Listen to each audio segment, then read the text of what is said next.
Welcome sa Dries TV. Kung interesado ka sa ganitong news, huwag kalimutang isubscribe ang ating YouTube channel. Maraming salamat! Welcome back again sa ating YouTube channel mga kakimpaw, and sa update natin ito ang pag-uusapan natin ay tungkol sa mga importanteng kaganapan kina Kim and syempre kay Paula Abilino.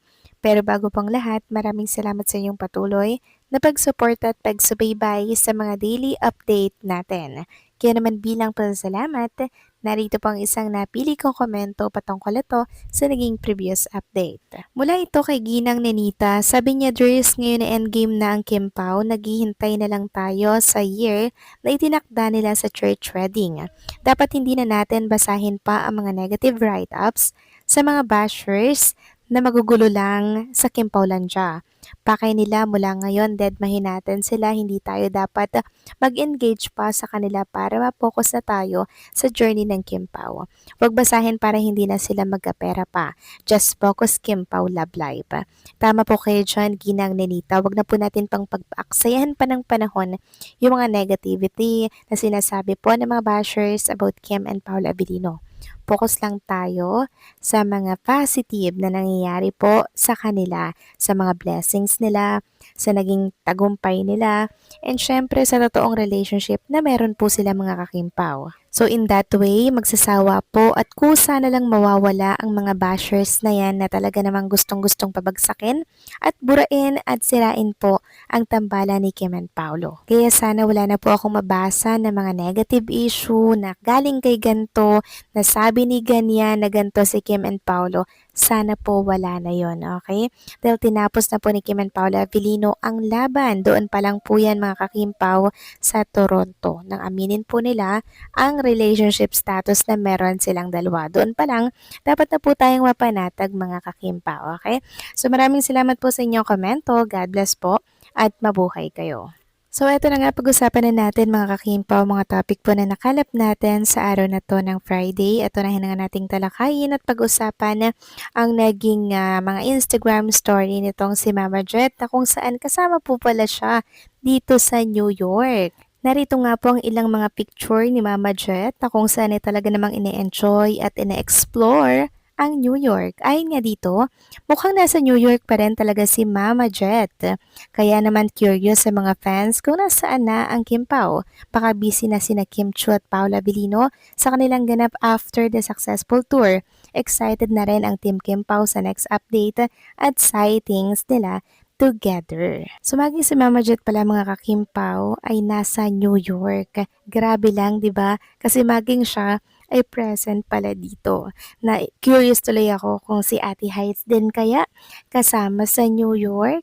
So tama yan, enjoy lang Kim and Paula Abilino dyan sa New York, and syempre sulitin nyo yung oras na vacant kayo kasi pag balik nyo sa Pilipinas, paniguradong busy at abala na naman kayong dalawa sa mga schedule, sa mga endorsement shoot na meron kayo. Sabi nga ng isang Kimpo page, pag wala pa siya this week sa Showtime till next week, alam na po ng grand vacay for his birthday or bumisita sila sa son nila. So given na po mga kakimpaw na bumisita sa son si Kim and Paolo Abilino. Kasi syempre sabi ko nga, minsan lang itong mangyari kaya hindi ito palalagpasin ng isang Paolo Abilino at isama din syempre si Chinita Princess. Kasi parang si Paolo ayaw niya pong mawalay si Kim Chu kahit ilang araw lamang mga kakimpaw.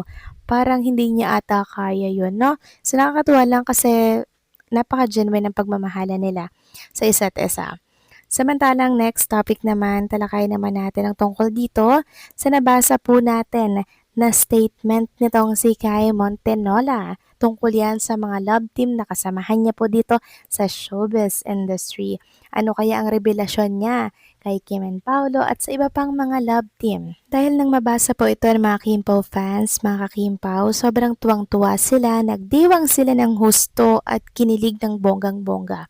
Nabasa ko rin nga rin sa comments section ng post na to na may tinutukoy silang Kim Pao, tapos yung mga favorite po nilang tambalan na talaga namang for real na talaga. Base yan sa naging statement ni Kai Montenola. Sabi po ni Kai Montenola, lahat ng love team na kakilala ko parang sila. Nagulat ang mga host ng podcast matapos itong sabihin ni ex-PBB housemate Kai Montinola matapos siyang tanungin tungkol sa mga kilala niyang love team na akala ng fans na love team lang pero sila talaga. So confirmation na ba ito na sila na ni Andres Mulak na kamakailan ay naka-love team niya sa pagrampa sa Bench Passion Week. So ito pa lang pong statement ni Kai mga kakimpaw ay nagpapatunay na ang tambalang Kimpaw mga kakimpaw dito po sa ABS-CBN. Siyempre kakilala niya din po yan. Sinabi niya na feeling niya yung mga love team na yon sila na, hindi lang basta love team mga kakimpaw. So dun pa lang 'di ba? Dun pa lang mga kakimpaw, ang dami na po talaga nagpapatunay na kung anong meron kay Kim and Paolo at sa iba pang mga love team 'di ba? Na talaga namang nakikita natin hindi lang on-cam sweet, talagang off-cam sweet na sweet din po. Katulad ni Chinita Princess, 'di ba? And Paolo Avellino. Bones na lang talaga mga kakimpo yung ginawa po nila doon sa Toronto na talaga namang mas nagpatatag ng ating paniniwala. Kung baga yung kilig natin ay may kapupuntahan mga kakimpaw, 'di ba? Meron tayong assurance na itong dalawang to ito toong nagmamahalan, hindi ito dilululam. Kali true lala na to mga kakimpaw, 'di ba? Ramdam naman po natin yung totoong pagmamahalan ni Kim and Paula Avellino. Hindi lamang po yan pag off cam or on cam mga kakimpaw kasi ito po talaga yung private life nila. Yung off cam na iniingatan po nila mga kakimpaw na talaga namang ayaw po nilang masira. Kaya po iniingatan nila ito.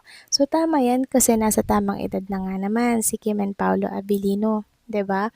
Ito na yung last relationship nila. Ito na yung parang final destination na kung baga if church wedding na lang yung inaantay ng mga fans, 'di ba?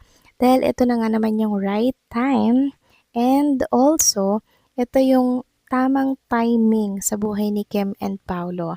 So, sabi nga ni Nanay Christy Permin, 'di ba?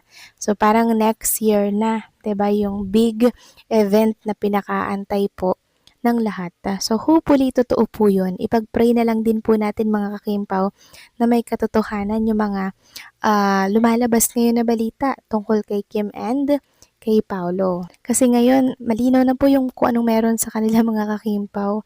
'Di ba? Sobrang linaw mga kakimpaw at nakaka-happy lang para kay Chinita Princess na nakita niya na po yung taong magpapasaya sa kanya, yung taong magbibigay sa kanya ng ultimate happiness at walang iba yon kundi si Paolo Avellino, mga kakimpaw na matagal na pong dinarasala ng marami. Sabi nga ni Kim Chu, sana this time tama na yung pagpili niya, 'di ba? Sa lalaking gusto niya. Kasi isip yung kanyang sinunod, hindi yung puso.